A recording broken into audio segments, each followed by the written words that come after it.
kuingia hatua hata moja ya hizi, afadhali wewe umelemelewa hapa tu, unataka msaada Yesu akushike mkono uendelee. 25 mstari wa 8. 25 mstari wa 8. Inasema hivi. Inasema hivi. Nao wanifanyie patakatifu ili nipate kukaa kati yao. Kwa hivyo Mungu alisema patakatifu pafanyiwe ili watu wakae. Alafu akasema hii patakatifu palipotengenezwa ni mimi chake. Kumbe ni njia ya. Na unajua hakuna nabii kwa Biblia alielewa siri yoyote ya Mungu asipokaribia katika hema hii takatifu. Hebu sikia Daudi venye anasema. Siku moja Daudi alijaribu kutafakari kwa nini wenye waovu wanatajirika na wanakuwa watu wakubwa katika dunia na wale wa Mungu wanavirisika. Si mlikuwa unauliza hilo swali? Hebu tujibu 73 verse 1. Psalms. Sikiza vizuri. Inasema hivi. Wilo uenda ujibu, huyo alikuwa amekuuliza hivyo. Inasema hivi. Hakika Mungu ni mwema. Hakika Mungu ni mwema. Hakika Mungu ni mwema kwa Waisraeli. Kwa hao walio safi mioyo yao. Endelea. Nami nalikuwa miguu yangu ilikuwa karibu na kupotoka. Hatua zangu zilikuwa karibu na kuteleza. Maana naliwaonea wivu wenye kujivuna. Nilipoiona hali ya amani yao wasio haki. Umeona? Aliona amani wenye wako nayo ambao wasio haki, akaona wanatulia tu. Hata sisi tukipata mashida yenye inatupata, wao hapa endelea inasema nini? Maana hawana maumivu katika kufa kwao. Hata wakiva wao wanakufa tu pole pole, hawana maumivu. Endelea. Na mwili wao una nguvu. Katika taabu ya watu hawapo. Ukisoma, mimi nataka watu waende wajisomee. Nataka unisomee mstari wa 17. Tuende asome venye sasa hao wanaendanga. 17 inasema aje? Hata mlipoingia katika patakatifu wa Mungu. Daudi maswali yote alikuwa anajiuliza. Alipata haja wapi? Patakatifu. Alipoingia patakatifu. Unajua hapa ndipo pako na siri za Mungu. Na yule ako nje na huko na hajaingia hapa, unadhani ako na siri za Mungu? Hawezi. Na hapa kuna hatua zake ambazo huwezi ukaruka. Kuna hatua za kuingia hapa ambazo huwezi ukaruka. Na ndiposa Yesu hata alisifundisha katika Beatitudes ulikuwa unasema. Yesu alisifundisha kama hatua zake za kuingia hapa. Na bila kusifuata huwezi ukaokoka. Kwa hivyo ili ukae katika hema ya Mungu takatifu, ni lazima ufuate hizo hatua moja kwa moja. Ukiruka hata moja, hakuna kuingia.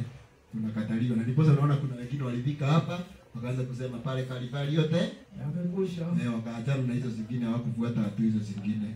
Wakaanza kurudi wapi? Ukienda Hezekia anasema aje, aliwaona hapa nje wakimulilia nani? Kamusi. Na wengine wakiangalia nyuma wanalilia na yule atakaye katika hema ya Bwana ni nani sasa? Nimesema hivi. Mtu aendaye kwa ukamilifu. Kitu cha kwanza ni mtu aendaye kwa ukamilifu. Hapa inaanza na nini? Hii ni nini? Mimi ndimi njia. Kweli na uzima. Sijui kama mnanielewa. Kusikia naye Daudi anasema aje? Ni mtu aendaye kwa ukamilifu. Njia ya mtu huyo ni ukamilifu. Na kutenda haki. Asemaye ukweli. Ati? Asemaye ukweli. Mimi ndimi njia. Kweli na uzima. Na hiyo imesema aje? Asemaye ukweli. Atendaye haki. Na asemaye ukweli. Niwaulize swali. Ili nipate uzima nini inahitajika? Ili nipate uzima Yesu alisema ni nini inahitajika? Ukweli. 1 2 amri zake. Na haki pia ni amri za Mungu. Ama mjai jua amri za Mungu ndizo zenye haki. Hakuna kitu kingine chenye haki. Yaani unajua haki ni kusema nini? Mmoja amewahi uza vitu na rafiki. Hii kitu hicho kiwe cha haki. Kuna kile unapima nacho mawe pande hii na hii vile uweke kitu kingine ambacho unapima. Sasa hiki balance ndio hiyo haki. Sasa amri, hakuna kitu kingine katika dunia isipokuwa amri za Mungu. Ukiziweka pande hii, ukipamanisha na chochote kile, kitakuletea kutuletea haki. Hebu soma Warumi 7:12. Nasema nini? Warumi 7:12.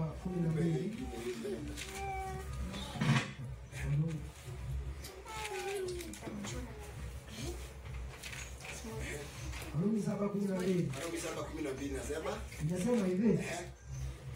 Basi Torati ni takatifu. Basi Torati ni takatifu. Na ile amri ni takatifu. Na ile amri ni takatifu. Na ya haki. Kumbe amri ni takatifu na ya haki. Na pale tumeambiwa ili uweze kuingia katika hema ya Mungu, lazima uwe kitu cha kwanza ni mtu aendaye kwa njia ya ukamilifu. Alafu aliye na haki na kweli. Na kweli. Ninasema kuna maneno ya Yesu, mimi ni njia kweli na uzima. Ndio. Ninasema. Ninasema. Umenielewa sasa? Kwa hivyo Yesu vile wale manabii waliamini, ndivyo pia mitume waliamini, ndivyo Yesu aliamini, na sisi tunastahili kuamini hivyo hivyo. Matatu ndio yanatupeleka wapi? Mbinguni. Kamilifu, haki, kweli na hakuna mtu ataingia mbinguni pasipo kweli na pasipo kuwa ameshika amri za Mungu. Hebu soma Isaia 26 mstari wa 4. Isaia 26 mstari wa 2, sorry. Isaia 26 mstari. Hili nikupe hatua. Nataka kukupe hatua za kuingia katika hema ya Mungu. Si ndio nzuri hiyo?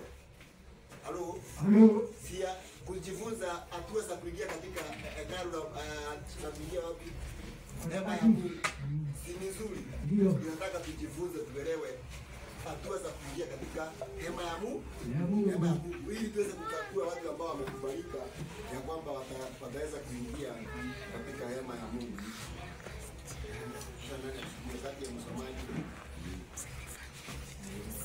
Sawa. 1 2. Kwa hivyo yule hatua, kuna hatua zile ambazo zinastahili kuingia katika hii njia ambayo ni kuingia katika hema hii ya Mungu. Kwa maana hema ya Mungu haijaanzia mbinguni, inaanzia duniani.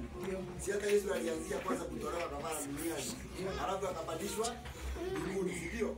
Kwa hivyo na sisi ili tumfuate mahali alipo, tunaanza mbinguni ama nje mahali alianzia? Nje. Tunaona kama tunaanzia wapi?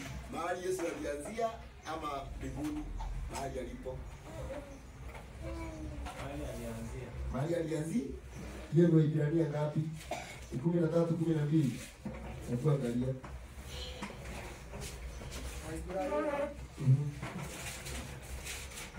Ibrania 13:12 nasema nini? Nasema hivi. 12. Kwa ajili ya Yesu, kwa ajili hii Yesu naye ili awatakase watu kwa damu yake. Ili Yesu awatakase kwa ajili ya damu yake. Kwa damu yake mwenyewe aliteswa nje ya lango. Yesu aliteswa nje ya lango. Ndio sisi tumefuata wapi, mbinguni ama tuanze mahali alianza? Basi na tutoke tumuendee nje ya kambi. Tupande mbinguni tumuendee huko, si ndio? Nje ya kambi. Kwanza tunaanzia nje ya kambi, mahali Yesu alianzia.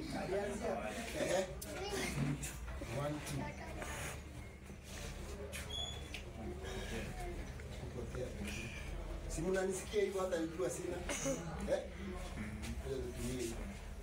Nasema ili Yesu aanzisha kazi ya wokovu, alianzia nje ya lango. Na sisi tunastahili kuanzia wapi? Nje ya lango, si ndio? Nje ya kambi. Nasema nini? Tukichukua stumu lake. Tukichukua stumu lake. Nje wapi? Ya kambi. Umenielewa sasa? Kwa hivyo tunaanzia wokovu nje ya kambi. Hapa hautakuwa ndio hii. Hapo ndipo panaanzishwa wokovu. Sasa nataka tutumie njia ya Yesu ile aliyopea wanafunzi wake ya wokovu wa kuingia wokovuni, ama njia ya kuingia katika patakatifu, hema takatifu ya Mungu. Nataka tuangalie vile Yesu alifundisha kwa njia ya kitu kinaitwa viatu. Mzee alisema iko na mafundisho hapo kwa viatu. Ama hakuna mafundisho? Iko mafundisho mzuri sana hapo kwa viatu. Sasa umeenda Mathayo 5 hiyo.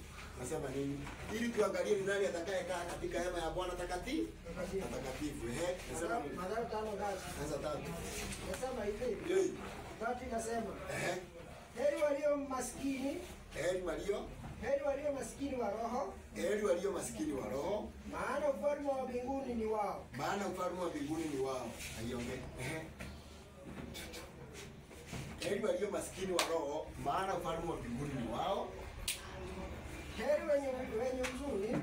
Weanza hivyo. Kitu cha kwanza, heri walio masikini wa roho. ati maskini Wa roho.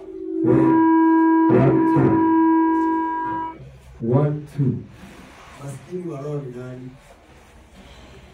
Maskini wa roho ni nani? Ndio kuna maskini. Kuna maskini hao maskini. Sio? Maskini ni nani kwanza? Tuanzie hapo. Maskini ni mtu ana chochote. Ana chochote. Anahitaji, ni mhitaji, tuseme ni mhitaji. Sio? Sasa tunaambiwa maskini wa roho. Na hapa tumeambiwa tukiangalia hapa kwa nini sanctuary hii tunaona hii ilikuwa kuna miji ilikuwa kama mji wa kujilio wa watu. Unajua kulingana na sheria ilikuwa inasema ya kwamba mtu akishikwa amefanya jambo afanywe nini? Auawe, sio mzee? Kwa maana mshahara wa dhambi ni mauti. Lakini hii ilikuwa kimbilio la mwenye dhambi. Unanielewa? Ya kwamba akiwa na huku nje alikuwa anastahili kufanywa nini? Kuuawa kwa njia yote ile. Unajua si mawe tu alikuwa anapigwa. Hata kusoma Biblia unajua kwamba ungeua mtu katika Israeli, kulikuwa na mtu alikuwa amewekwa tayari anaitwa wa kizazi, sio? Huyo alikuwa analipiza kizazi. Akikutana na wewe hukumu itakapowekwa hapo, ukuje utetee. Lakini ungameti mistake tu toke nje kwa hiyo miji ya Walawi. Kitambo ufanywe nini? Unakutana na huyo wa kizazi anakulipizia kizazi anakuua. Alikuwa anapewa ruhusa huyu. Umenielewa? Sasa watu walikuwa wakiua mtu pengine bila kukusudia ama kukusudia wanatokea kwa hiyo miji. Sasa moja ilikuwa inafananishwa na hekalu. Kwa maana hekalu ndio mji ambao ulikuwa kimbilio. Umenielewa? Kimbilio la wokovu, yani ili mtu aokolewe kutokana na dhambi zake, angekimbilia katika hekalu. Na angeingia katika hekalu alikuwa anaingia na mlango huu. Angerukia kwa fence, alikuwa anaingia na huu mlango. Na sasa kulikuwa na utaratibu wake, bila angeingia na nini? Alikuwa anaambiwa ingie na nini? Na mwana kondoo, ndio? Kama si hivyo. Alikuwa anaambiwa ingie na mwana kondoo? Mwana kondoo, ndio? Sasa akiingia hapa, wewe ukiingia mahali wewe unatokea shida. Unaelewa? Wala hiyo ndio leo umekimbilia shida, sio? Umetokea mahali ili uokolewe. Ukienda hapo umetokea, wewe ni maskini hapo ama ni tajiri? Wewe ni maskini. Wani wewe ukiwa hapo umekimbilia, au na huku umefanya makosa na unatafutwa ugawe. Sasa ukimbilia hapa kwa hii. Sio? Hii mji moja ni kwa miji ya kukimbilia na makimbilio. Sasa ukiwa hapa hivi unastahili hapa ukiingia hapa uingie wewe ni tajiri hapo ama ni maskini? Ndio tajiri kuna vile anajisikianga. Wewe maskini. Na vile maskini anajisikianga. Kwa maana nikika kuomba kitu nisaidie na kitu na kuja kile kile wewe ndio ndio nakujanga. Nakuja aje? Tunanielewa? Sasa shida hata ni kuonyesha Wakristo wenye tunakuwa tunatesea Mungu. Sasa Mungu anatuandalia mahali pa makimbilio, lakini sasa tunaingia hapa na kibua. Tunakuja hadi hapa hakuna mtu anaweza kutumiza. Sasa tunapiga hata hawaiwe ndio Kongo tunapiga tutaki hata kuli. Unanielewa? Sasa shida inakuja hivi. Sasa katika huu mji wa kimbilio tunaambiwa heri maskini wa roho. Maana hao wanafanya nini? Maana ufalme wa mbinguni. Kwa hivyo bila wewe kuingia hapa ukiwa maskini wa roho, hakuna ufalme. Yesu kwa kwanza unajua maskini ni mtu amekubali kwamba yeye ni maskini. Bwana ikana muondote kitu huo. Oye na ndio fulani rote kitu eta kwa anakaa kwa inaitwaje? Anaomba kinayo. Unaitwa kinayo. Wewe ni mgonjwa lakini ndani ukibali ni mgonjwa. Unadhani wewe mtu mko sawa? Anakaa katika dina anashikataa kabisa. Umenielewa? Kwa hivyo hawezi kumsaidia. Kwa mfano ukija uniambie nje na dena. Yaani kusema sina kitu na niko na shida mahali fulani na natakiwa pesa, si ndio? Lakini sitaki nikija kwa hata kwa nini niko na shida, nakuja tena kwambia Nimwambia ama atanichukulia aje. Mimi niko sawa, tusile shida. Hiyo shida itaisha hapa itakaa. Na wewe utanisaidia aje na unifika hapo ndio shida. Sasa hapa hii wokovu wako starting point ya wokovu wetu. Ndipo tunaambiwa ni lazima tuende kwa msalaba wa Yesu. Kitu cha kwanza tukubali ya kwamba sisi hatungeweza kujiokoa. Wanadamu hawezi kujiokoa. Yeremia 23:23 asema nini? Unanielewa? Tujue kwamba sisi mshahara wetu wanadamu wameachwa wana wokovu wote. Sasa ni maskini. Sasa usipokubali huo umaskini utasaidiwa. Lakini yule ambaye ni maskini wa roho, yule ambaye anakubali mimi ni maskini, hakuna siwezi nikajiokoa, huyo ataenda anyenyekea wapi? Kwa Yesu na atapata wokovu. Unanielewa? Nasema nini? Yeremia 13:23. Nasema hivi.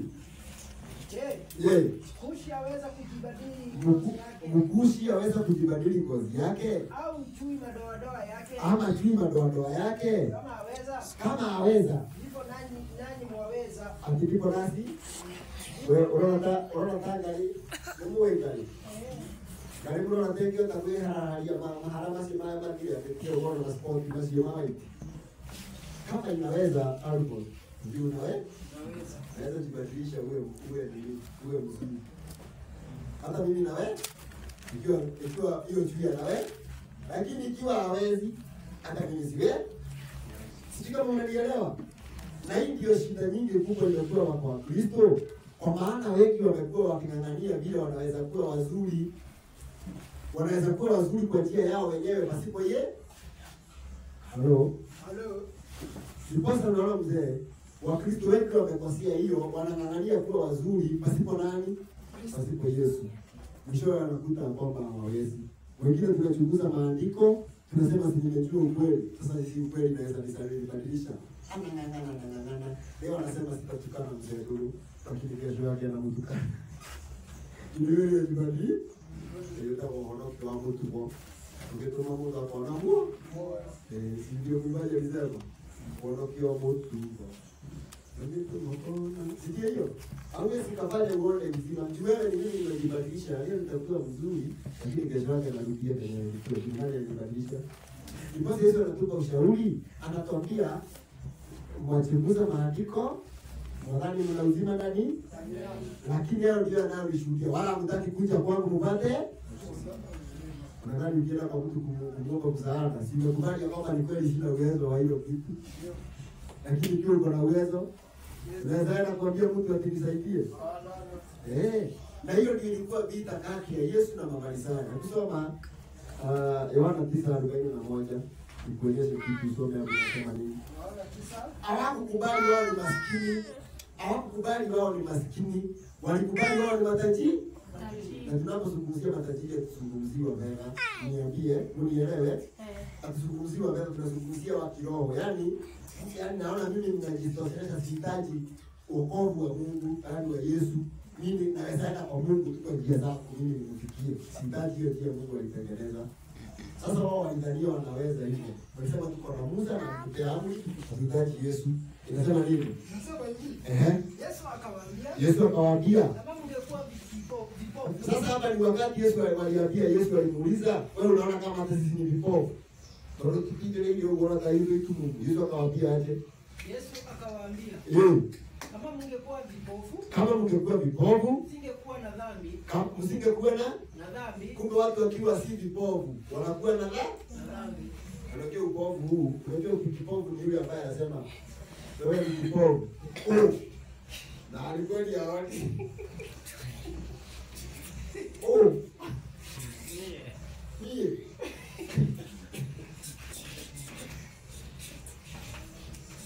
Unanielewa? Kwa hivyo yeye ni kipofu au walisema ndio walidhania upofu. Unajua maandiko yanasema kutokuelewa na maandiko ndio upofu. Sivyo? Tusipoelewa mapenzi ya Mungu ni nani? Yaani uko to the island yenyewe hujui uko wapi, na hujui mapenzi ya Mungu ni gani. Sivyo uko kupofu. Sivyo? Kwa hivyo sasa hao walikuwa waelewi Yesu, hawaelewi amekuja kufanya nini? Hawaelewi kitu chochote, lakini wanajifanya wanaona. Watu wako na sheria. Sasa Yesu akawaambia, mngekuwa vipofu kama huyo, mngekuwa wazuri tu sasa mngekuja kuomba msaada. Mngeokole. Lakini kwa sababu nasema mnaona dhambi zenu zitakaa. Somo inasema nini? Inasema aje? Lakini sasa mwasema Tu waona. ati Basi dhambi yenu inakaa. Kumbe watu wakisema wanaona dhambi yao inakaa? Inakaa. Wacha nikuonyeshe. Unajua hata sasa hivi watu wanasema wanaona. Nikuonyeshe watu wanasema wanaona aje? Kusoma Isaia 26 mstari wa 14. 22 mstari wa 14. Unajua kanisa la Laodikia. Kanisa la Laodikia ni gani? Sai. Kanisa la Laodikia ni gani sai? Kanisa la Laodikia ni gani sai? Wasabato, si ndio? Unajua Wasabato wamepewa solution tatu na Yesu. Ya kwanza ni gani? Ufunuo 3:14 inasema ni ya kwanza ni gani? Wanunue dhahabu iliyosafishwa kwa moto. Ya pili waoshe na maji ya wanunue dawa ya macho. Wa pili ni kwa nini? Ya pili ni kwa nini? Ya pili wanunue nguo. Ndio. Ya tatu wanunue dawa ya macho. Ndio. Sasa hizi zote hawataki kwa Yesu. Unajua wanasema aje? Sisi tuko na roho ya unabii, tuko na vitabu vyote, tuko na kila kitu, lakini hawasomi na hawataki kutekeleza vile imesema. Wanasema tuko na mambo haya yote tunayajua. Sasa wanasema sisi waje tujifurahishe tu, kitu kidogo tu. Hebu soma inasema nini Isaia sasa 22:14. 14. Inasema hivi. Inasema hivi. Na yeye Bwana majeshi akafunua haya moyoni mwangu. Na kweli uovu huu hautadumu. 12 uko 22 ngapi? 22:12 mpaka 14. Nasema siku hiyo Bwana siku gani hiyo? Wewe hii tumesoma sana. Siku gani? Siku hiyo Bwana aliwaita. Siku hiyo Bwana Bwana wa majeshi akawaita watu walie na kuomboleza na kung'oa nywele zao na kuvua nguo za kuvaa nguo za magunia na kuvaa nguo za magunia, lakini na kumbe furaha asikizeni, lakini furaha. Wewe unaiona kanisa la Laodikia likiimba vile imbaji na iko sahihi. Wameingia katika hao pale karibali yote yalikwisha. Wameingia katika hiyo system. Sasa hata wao sasa wanasema wacha tufurahi, tukule, tufurahi, kesho tujiburudishe. Na wanafanya hivyo wakati Mungu anawaita wafanye nini? Na ndipo sasa wewe unaposimama pale, sio unasema ni matengenezo. Unasimama pale unaitana na watu wakuje watubu. Lakini wao wanasema sisi waje tufurahi, tufanye nini? Na kucheza, na kucheza, na kuchekelea, na kuchekelea, na kuchinja, na kuchinja ng'ombe, na kuchinja kondoo, na kula nyama, na kunywa mvinyo, tule tunywe, kwa maana kesho tutakufa. Ati kesho tutakufa. Kasi mbele kufa. Unanielewa? Sasa ile watu wanaitwa atonement. Unajua tunaposema mapatanisho, shidi nini? Wacha nikwambie sisi watu wa dini. Sasa hii patanisho ni gani inafanywa? Kuna upatanisho mara ngapi? Kuna upatanisho mara mbili. Ukitaka kuishi kwa furaha sahihi katika dunia, unastahili upatane na dhambi zile uliacha. Ukipatana nazo wewe upatana nazo, utaishi kwa wakati huu. Kwa mwaserati ndio ulikuwa nini utaishi kwa, lakini ikiwa unaacha dhambi, Biblia inasema katika Isaia wale walikuwa wanaacha dhambi au walipata nini? Wanafanya wanakutana na shida nyingi tu, wanaacha dhambi. Unajua unaachana na kitu kile ambacho shetani anang'ang'ana ukae nacho, wewe unapatana na mambo makubwa sana mpaka Mungu atakapokuokoa katika shida hiyo kabisa. Unapopambana na hiyo shida utoke, lakini mwenye adhabu kana katika starehe, shikana na dhambi yako na useme mimi pata kikupe tu. Umefanya maagano na mauti. Hiyo ni Isaia 28 ngapi? Nasema umefanya maagano na mauti. Unajua dhambi ndio mauti, sio? Watu wamefanya maagano na mauti. Karejea hapo katika leo. Kile mshahara wao yeye kwa kile na kwa kile kwa kwa kile na kwa kia ndo mara kwa wale maro naona nielewa lakini Ndio. naeleweka. Naeleweka. Kwa hivyo ni lazima hapa tunapofanya nini, ni lazima tukubali ya kwamba hapa ni kweli sisi ni maskini wa roho. Watu ambao wanahitaji msaada. Na msaada ule tuko nao. Ilikuwa na tunajifunza sabato. Nilisema bana. Tunajifunza ya kwamba nilipotesha siku moja nikatafuta ID yangu nikakosa. ID. Sasa nikapiga mtu nikamwambia niko na ID yangu sipati sijui. Akaniambia wewe fanya hivi. Hivi nisaidie. Enda police station, ustaki ID yako uipate. Alafu upewe hiyo offer. Sasa hata akiwa uchukui kwanza ukitafuta uwe nayo. Sababu ikifanya kitu baya, ukiwa hujaipata, utafanya nini? Hiyo kitu baya sitakuwa ndani yake. Juku staki, si ndio? Lakini ikiwa unastaki uko na kitu yako ilipotea, hata ifanye kitu baya. Uko safe? Kuna mtu anakuuliza kwa nini na hivi yako ndio ilifanya ubaya, lakini juu unastaki uko safe. Unajua watu wengine saa hii hawajui ya kwamba tunastahili kuripoti dhambi zetu kwa Yesu. Ile dhambi ambayo wewe unaifurahia na uiripoti kwa Yesu, utaona. Si ati Yesu anasema ungangane na dhambi wewe kwa nguvu zako mpaka uishinde umwambie nimeshinda. Si hivyo. Ni wewe kwanza uiripoti. Sasa hata ukiwa inakushinda, si wewe uiripoti. Nani atakuuliza ukiwa umeripoti? Ndipo sababu niko nasema hakuna hukumu ya adhabu kwa hiyo katika Kristo Yesu. Wanaoripoti dhambi zao ya kwamba mimi nimekuja, mimi nimekuwa na hii shida na imenishinda Yesu, mimi naileta kwako. Na wewe ndio kila wakati unamkumbusha hii shida imenishinda. Nadhani hata kusaidia. Na mbinguni unahesabiwa wewe ni mdhambi. Ikiwa umeripoti dhambi yako mbinguni hakuna mtu anayekuhesabia wewe mdhambi. Hata ikiwa hujashinda hiyo dhambi. Mungu atakupea ushindi wa dhambi. Unanielewa? Unanielewa? Ndio. Hata ikiwa hujashinda hiyo dhambi, Yesu atakupea ushindi wa hiyo dhambi. Lakini ikiwa hujaripoti wewe, Yesu akimaliza huduma yake tu na hukuripoti, utadhani wewe ni mtakatifu lakini dhambi zako zimekufwa. Ndiposa Paulo anasema Timotheo wa kwanza 5:24 anasema nini? Dhambi za watu wengine zinawatangulia zikienda hukumu na za wengine za wagweta nini? Ndio walijitakasa hawakuripoti. Anasema aidia kwa laki ule lengo likuwa yake. Enda ukachukue upewe. Bila obstacle. Sababu na nani?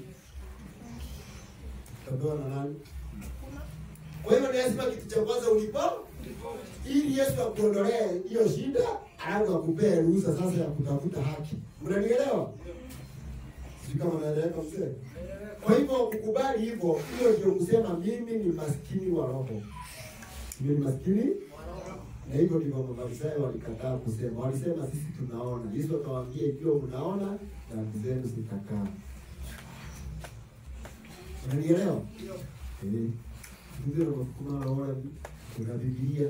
Ndio kidogo wasikie toka. Kuna kastori tulikuwa tunatoa lakini hiyo katika utanitafutia kwa vitabu vya roho na vitu nilitafuta sijawahi kupata. Hiyo mtu alikuwa anaitwa Kabeshi. Umesikia maneno yake? Kabeshi. Mimi nimesikia bibi zake na mimi sijawahi muona. Mimi sijawahi ona. Niko. Alisaidia ndugu. Niko kwa vitabu vya roho na kweli. Mimi sijawahi ona. Ati sasa mtu mmoja alikuwa anatuambia alikuwa anaona Kabeshi akiwa amesaidia ndugu kujenga Sabina, alafu akiwa na huku anajienjoy na marafiki, anamwambia jienjoy mimi niko na funguo. Anasikiza. Alikuwa ndio atafunga. Kumbe ni Mungu alivu. Leo tufungo toke kakuta tufungu. Unanielewa? Wewe sasa kwa hivyo ni vizuri tusijigambe ya kwamba tunajulikana na Mungu kwa sababu tuko kanisani. Inaitanishwa na kanisa la mwisho na masalio. Kufanyika mwana masalio ni yule ambaye amestaki dhambi zake miguu na amekubali yeye ni maskini wa roho. Ako tayari kusaidiwa. Ajipigi kivua nikiwa kwa roho ya dimote. Hiyo Biblia. Utaenda uambiwe huku kwa nini huku leta Ulijua Yesu alikuwa anasema wengine watanitumikia kwa muda mrefu, lakini mimi nitawaambia si wa juu. Sio juu. Okay. Sio inasema Mathayo 7. Unanielewa? Hata hiyo ingine inasema nini? Kwa hivyo maskini wa roho ndio chanzo kizuri cha Mkristo yote. Kubali ya kwamba mimi ninahitaji msaada. Ninahitaji msaada. Kila roho ambayo inahitaji msaada, Mungu haidharau. Anasema dhabihu za Mungu ni roho iliyopondeka. Hiyo ndio 51:17 Zaburi. Inasema ya kwamba roho iliyopondeka ndio dhabihu za Mungu, na Mungu hataidharau moyo unaotubu. Unaona? Unajua Daudi alikuwa anafanya dhambi nyingi sana kubwa, zingine kubwa, lakini moyo wake haukuwa unajipiga kifua. Akiambiwa kuhusu dhambi zake, anararua nguo zake na kutubu kule kwa kikweli. Unanielewa? Sasa unanielewa? Sababu inasema nini? Hiyo Mathayo ingine. Tano, mstari wa 4. Nasema hivi. Mstari wa 4 nasema, heri wenye huzuni, atieli wenye huzuni. Unajua ukiwa maskini, nini kinakuwa nayo kingi? Maskini nini anakuwa nacho kingi? Ni huzuni nini? Utasaidiwa na nini? Ndipo unaona wale waliosomewa na Petero, wakaambiwa ya kwamba wamefanya nini? Walimuua Yesu. Waliuliza sasa tutendeje? Ndugu zetu wakijipiga kifua. Unajua ukielewa umaskini wako na unahitaji msaada, unaanza kuuliza kutaideka hata hivi. Yeye ndio nitafanya nini? Nitasaidika aje? Unajipiga kifua, ukiuliza nitasaidika aje? Si kujipiga kifua ile ya kujipiga kifua. Unanielewa? Ni kujipiga kifua ya hiyo kifua karibu ukipokoa hivi sasa unaona ya kwamba ni kweli ninahitaji msaada. Na Paulo anasema huzuni ya namna hiyo huleta nini? Utubu. Uradi kwa mambo mengi na ajaga msiko. Bekada kwa mmoja kada nyuma kwa nyuma kwa kusafishia na pili. Pale toto wanapika ya roho wasa bana na mambo ya wangu. Ndio kwa roho. Ajue nikutana na watu kama na wazee hivyo. Wewe ikiwa leo utakuwa na funguo ya mbinguni, usinifungulie. Na mliko mngeenda kusaidia. Aya. Mnaambiwa hivyo na mnarudi. Ikiwa nyinyi mko na funguo ya mbinguni, msinifungulie. Huyo ako tayari kutubu. Hapana. Na kesho anafanya hivyo, sasa mkweli mnashinda kufukuza kanisani. Takaa pale kwa gate tuseme asiingie, unachanganyikiwa hata hizo ndio viongozi wa kanisa. Kesho anafanya hivyo alifanya. Huyo mnamwachia tu Mungu kumsaidia. Ndio hapo yote mtakayochukua itakuwa kinyume chenu. Unanielewa? Watu ambao hawahuzuniki dhambi zao, hawahuzuniki. Mungu anataka ni mali. Nenda kwa leo. Abili. Na? Nenda kwa Abili. Maji hapa kana sana mbele ya Mungu. Leta hii ndio yangu. Nani ya Mungu na Mungu amesema isikuliwe. Hawaogopi Mungu. Unajua saa hii kizazi hiki kinatekelezwa kizazi ambacho hakimuogopi Mungu. Watoto wa heri. Na hao wengine wapili kulala na wachana kwa Mungu. Ndio. Kwa hema hizo. Na wapo wanamuogopa Mungu. Kwa hivyo tunaambiwa kwamba tunastahili watu ambao wanamuogopa Mungu. Na ndipo unaona ujumbe wa malaika wa kwanza unaturudisha wapi? Mtukuzeni Mungu na kumuogopa. Fear God. Fear God. Dunia hii God. Ndipo niliwaambia unajua hata tukihubiri kile tunastahili kuonyeshana sana, hata si kuhubiri sana. Bali tuonyeshane hiyo fear tuko nayo, tunaweza kurejesha. Tukienda kanisa yote imeacha, inakataa yote. Unajua kufia God ni kufanya nini? Ni kufanya mapenzi ya sisi tunaanza kurekebisha mambo yetu, tunaona yote Mungu anatuambia tufie kwa njia hiyo, na sisi hatutaki, tunaanza kuyaachana na kanisa ya ndio kujitenga. Lakini tukifananisha mambo yetu na yao, haionekani ya kwamba tunafia God. Tamani tu. Nenda mahali Mungu atatuache. Maandiko yanasema kwamba walipomjua Mungu, wakakataa kumwabudu kama Mungu, aliwaachilia katika Mungu akiwaachilia, nadhani tunaweza shinda. Kwa hivyo hakuna kitu tunastahili kung'ang'ania sana kama kufanya mapenzi ya Mungu. Na hiyo ndio inaadhirisha kwamba ni kweli tumekubali maskini wa roho na tumehuzunikia dhambi zetu. Nikihuzunikia dhambi zangu, nikienda kuomba msaada, yule ambaye atakayeniambia msaada yote, yule atakayenipea, nitakwenda nikakubaliana na yeye. Na hizo akituambia anatuambia aje, itoeni yenu ile dhambi takatifu, Sasa wewe ukupe, roho akupe. Azikwe. Sivyo? Ndio kuitaki. Aishi maisha ya Kristo. Najua Dorosi wewe. Dorosi ni mwili huu. Dorosi ni nani? Ni tabia hiyo. Sivyo? Usiwahi ile kwa mama bila kii. Mtugozi hiyo tabia ulipata kwa mababa zenu. Waliotoka kwa anda mwili aliyeanguka. Hiyo ndio wewe. Anda mwili aliyeanguka. Sasa ukienda kwa Yesu anakuondoa huo utabia wa zamani. Nilikuwa mkasikaji sana. Hata nilikuwa ninaweza kukumbini tunakuondolea hiyo. Tunakuwa kiumbe kipya. Ndipo anasema yule ambaye alikuja hapa akazaliwa kwa roho, tabia tunda la roho ni gani? Ninasema na tunda la mwili. Ukiona uko na tunda la mwili bado hujaanza kuzaa tunda la roho, ndio wewe bado hujabadilika. Ukienda kwa Yesu ubadilishwe. Sitaki hiyo shida kwa Yesu. Ndio inasema nini? Kwa hivyo huzuni inaleta kutubu kwa kweli. Inasema nini? Nao ndio watu ambao wanahitajika katika hekalu la nani? Na Mungu. Kitu cha kwanza watu walio na wanakubali maskini wa roho. Wa pili ni watu ambao wanahuzunikia dhambi zao. Wanahuzunikia dhambi zao. Sio nasikia kibwa karibu mbele.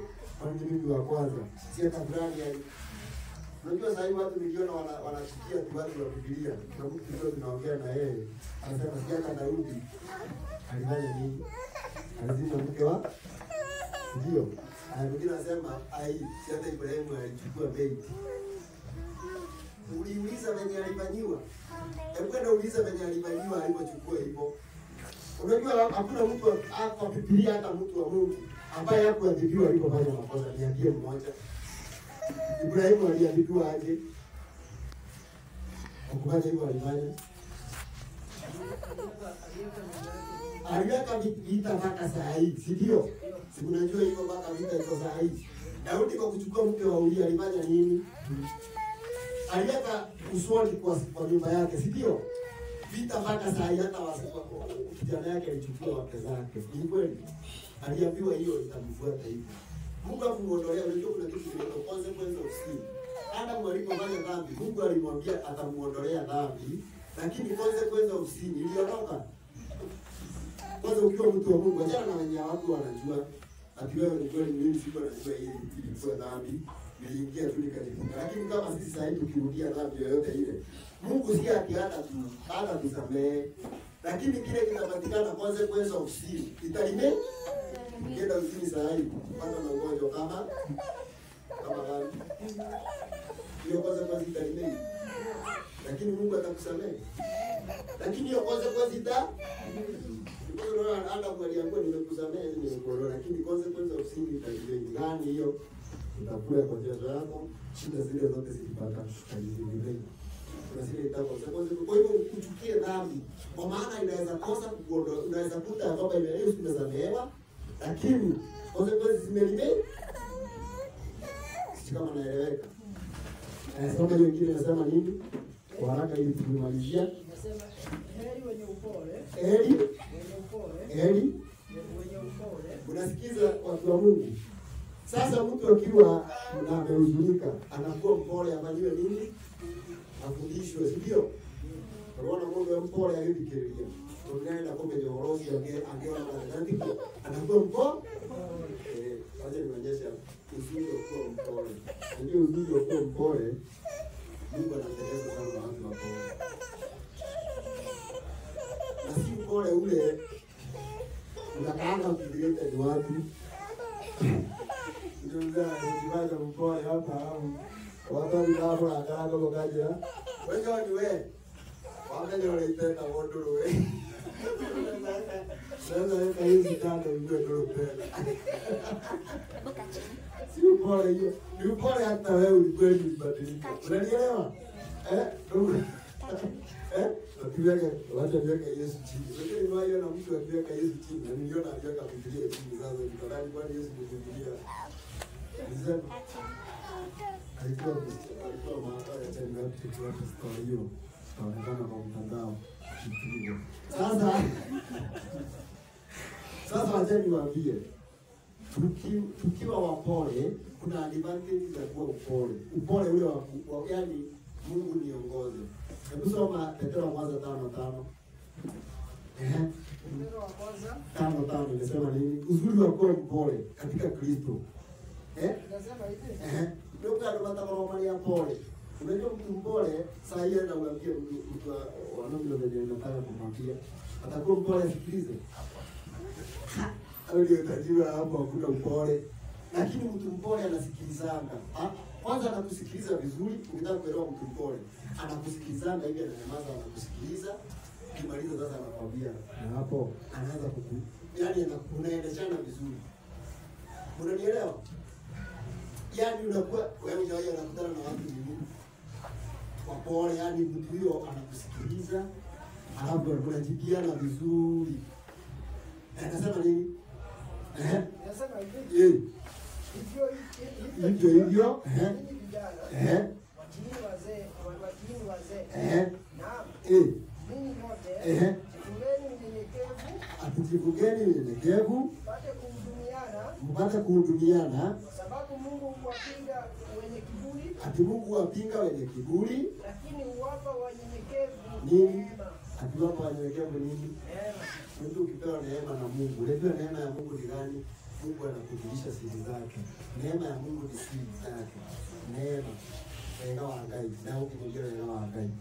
Atia uma na ilima ungewire unga yakwira we. Unga hapa wakotera tukamwili. Unanielewa? Mungu anaondoa watu wake hivyo katika shimo. Wenye wanyenyekevu. Haya, Zaburi 25:9. Uwezi ukafundishwa hapa, unaona mzee? Ndipo hapa unakuvanga, unavuvuliwa, uwezi ukaingia hapa ukiwa si mnyenyekevu. Wote wenye kiburi wanasemanga yote yalipi na wanaanza kurudi na huku nyuma. Wote walio na wanyenyekevu ndio wanaingizanga hapo wanakula hii mikate. Huwezi ukapewa neema ya Mungu, na neema ya Mungu ndio roho wa Mungu. Huwezi ukapokea neema ya Mungu ukiwa wewe si mpole, huwezi hata uruke juu, hata ufanye nini, huwezi. Nasema nini? Wenye upole Wenye upole atawaongoza katika hukumu.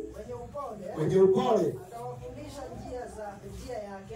Ati atawafundisha nini? Njia yake. Ati nani Mungu atafundisha njia yake? Wenye upole.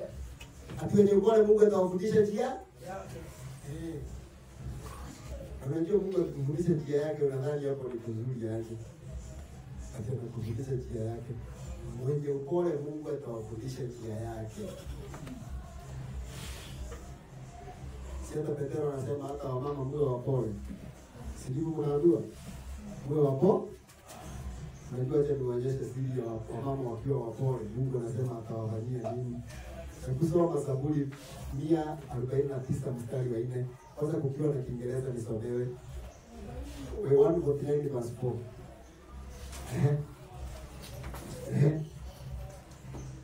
Tusikie tumeahidiwa nini hapo wapole.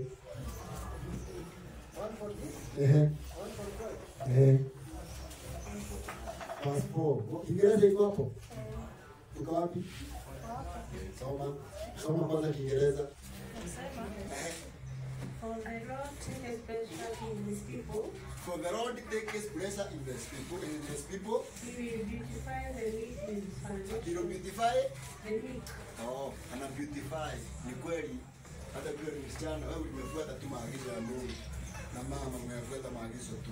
Ukiangaliwa hivyo inaonekana ukiwa mrembo hata kupendeza. Wewe mfuate kuondoa nini? Kwa kukubali tu maagizo ya Mungu. Ewa anaona Biblia inaenda kwa mfano. Ndio Ramano alipotaka muda ndio Biblia. Sara. Unajua ni kweli hiyo mama alikuwa mpole. Alikuwa anaita bwana wake Mairona. Wewe unajua anaita bwana Mairona.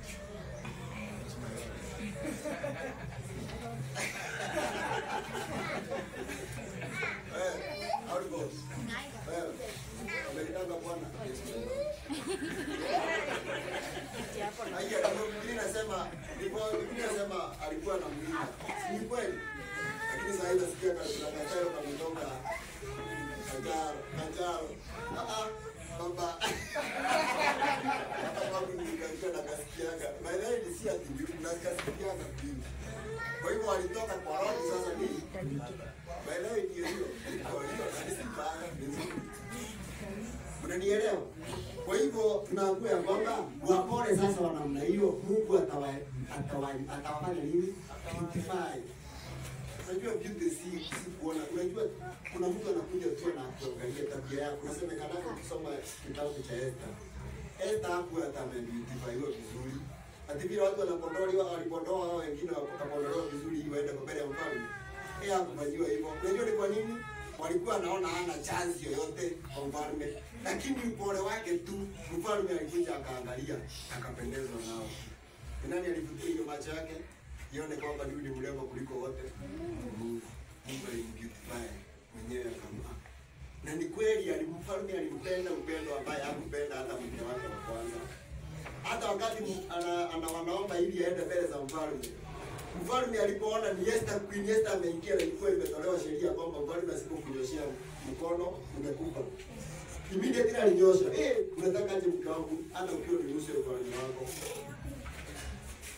Huyo mwanamke ni nini alikuwa anang'ang'ana sana kushindana na mume wake ama anang'ang'ana sana kuwa na kufanya mapenzi ya Mungu mpaka Mungu akamkubalisha kwa mume wake. Unajua shida yetu ni nini? Hata nikitaka kitu kwa mzee Lulu nang'ang'ana na nani? Na Lulu. Sasa nafanya kana kwamba na muinami. Lakini niking'ang'ania kwa Mungu, nani ataongeza Lulu ni? Kufanya afanye venye nataka. Naona. Kuna viango mtu yeye anapiga magoti mbele za Mungu, anaweza simama kwa mtu yote katika dunia. Ni kweli? Yule mtu anapiganga magoti mbele za Mungu, ananyenyekea mbele za Mungu na kufanya mapenzi ya Mungu. Mungu atamfanya asimame mbele ya mtu yeyote kwa dunia. Ujikute hata kwa rais unaweza simama na ufanye upewe kile chochote unachotaka. Kwa nini? Ni kwa sababu unanyenyekea kwa rais. Unanyenyekea kwa nani? Hiyo ndio siri ya maisha. Nyenyekeni kwa Mungu naye atawapa neema. Atawapa wapole neema. Hiyo ndio siri. Hiyo ingine inasema nini?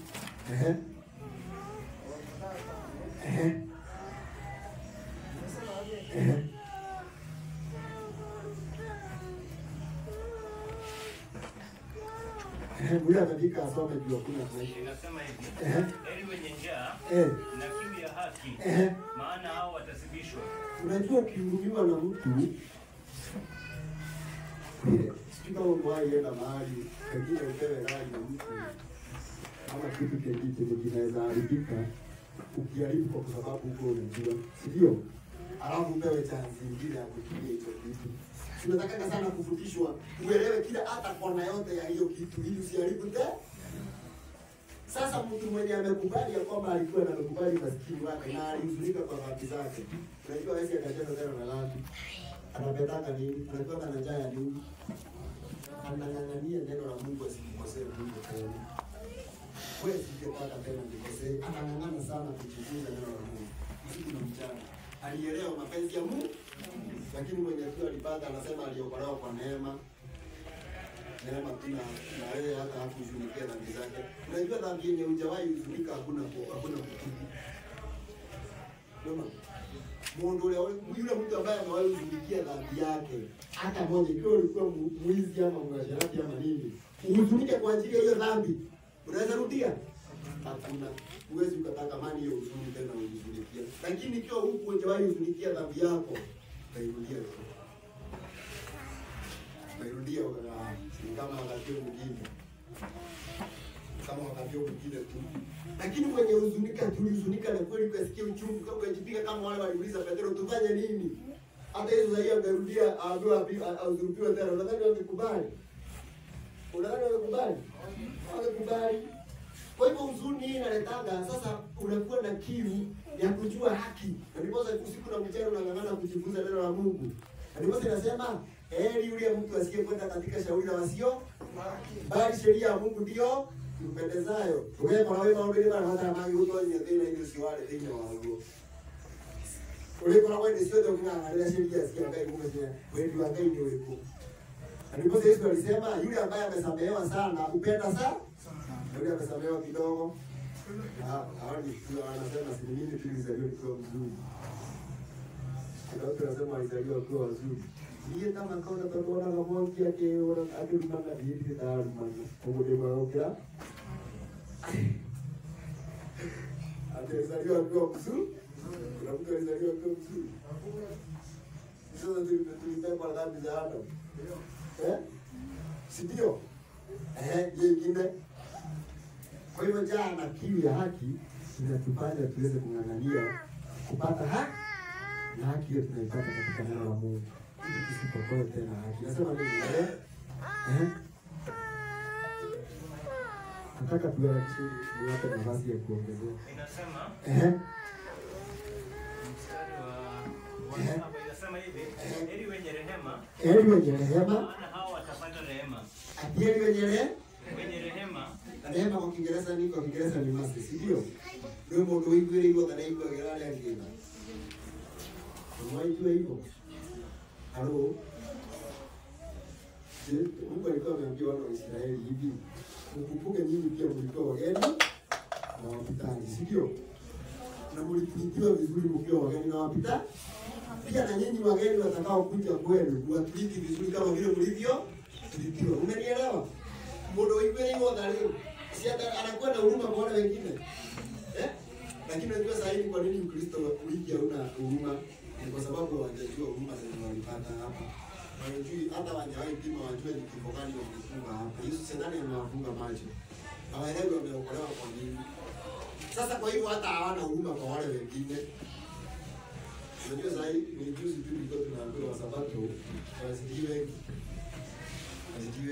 Hadi mwezi ulikuwa mmoja hata wanaume. Hayo. Sasa tukiwa huko watu walikuwa wanatuambia hivi, wasikiwa walikuwa wanasema Yesu atarudi, lakini hawaambii neiba yake. Umenielewa? Hawaambii neiba ya kwamba Yesu atarudi, lakini wanatamani arudi kwa haraka. Naona sasa huyo neiba wanataka aende wapi Yesu akirudi? Kwa hivyo wewe ni uko na rehema kweli? Wewe ulihudumiwa ukapewa ujumbe, lakini utoe zaka zako ama sadaka ama nini za kusupport hiyo mwingine ajue ukweli hiyo uko nao. Wala hata wewe ujichukulie nafasi hata ya kuambia hiyo neiba yako. Unasema ndio ndio hapo kenuma. Wacha Yesu arudi mtaona cha kutema Mungu. Kama kweli itaenda mbinguni. Heri wenye rehema, maana watapata rehema. You have mercy. Mkono una huruma. Ndiposa unaona Yesu anataka kutuonyesha aje, ukikula hii kitu cha kwanza utalilia wokovu, si ndio? Umepata rehema hapa, umepata rehema na kupatia ukweli wa Mungu. Sasa utarudia akupe nguvu, na hapa utafanya nini? Utaangaza, si ndio? Kwa maneno na matendo. Watu wengine nao wapate kujua nini. Kuna kitabu Ayubu aliuliza, nilisoma kwa nasoma asubuhi kwa nauliza Ayubu alikuwa anauliza, unataka hiyo hekima ulio nayo ikae na wewe peke yako, yaani unataka kutoa kwa mtu mwingine, nataka wewe ukae nayo peke yako. Sasa mwenye ahubiri nadhani anataka kukaa na hiyo hekima kidogo peke yake, si ndio?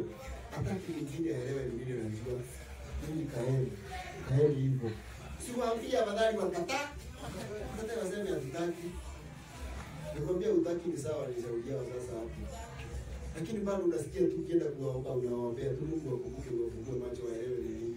Unaona hata Stefano anapigwa mawe na wale wenye Mungu anasema Mungu afungue macho waelewe ni nini. Wamefanya hivyo kwa sababu hawajui. Ndio soma hiyo kile nasema heri wenye moyo safi. Heri wenye moyo safi. Maana hao watamuona Mungu. Heri wenye moyo safi. Maana hao watamuona Mungu. Kuna mtu anaona Mungu bila kuwa na moyo safi? Wewe wani? Na wao hapo. Kuna mtu anaona Mungu bila kuwa na moyo safi?